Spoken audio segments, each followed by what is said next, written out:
Sunday nights, I lie in bed awake, as all teachers do, and wait for sleep to come, as though sleep were the last student in my class to arrive. My grading is done, my lesson plans are in order, and still sleep wanders the hallways like ninth grade band practice. I'm a teacher, this is what I do. Like a builder builds, or a sculptor sculpts, a preacher preaches, and a teacher teaches. We are experts in the art of explanation. I know the difference between the questions to answer and the questions to ask. That's an excellent question. What do you think? If two boys are fighting, I break it up. But if two girls are fighting, I wait until that shit's over and then I drag what's left to the nurse's office. I'm not your mother, I'm not your father, I'm not your jailer, I'm not your torturer, I'm not even your biggest fan in the whole wide world, even though sometimes I act like all of these things. I know you can do these things that I make you do. That's why I make you do them. I'm a teacher, and that's what we do. We're miracle workers. Once, in a restaurant, when the waiter said, "Can I bring you anything else?" And I said, "No, thank you. Just the check, please." And he said, "Oh, come on. How about a look at the new dessert menu?" I knew I had become a teacher when I said, "What did I just say?"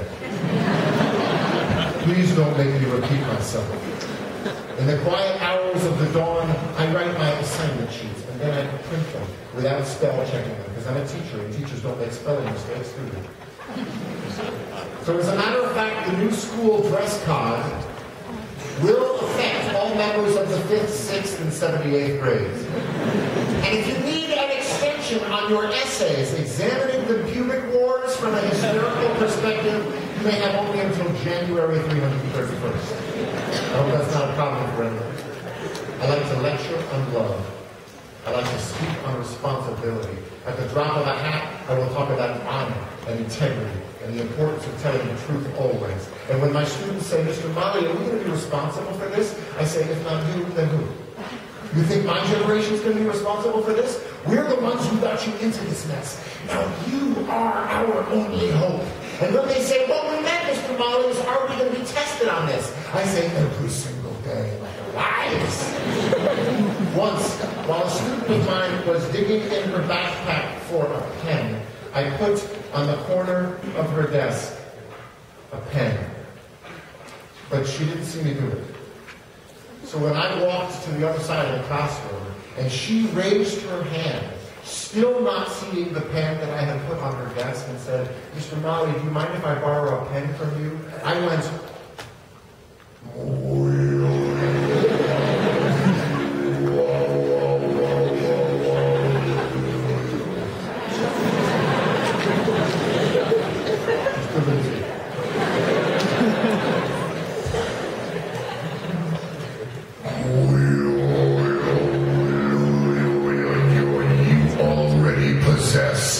everything you require to succeed, including a pen.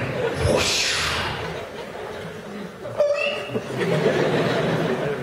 For a second, she still did not see the pen that I had put on her desk, but said instead, "Mr. Mali, you are probably the weirdest teacher I have ever had. Would you please just loan me a..."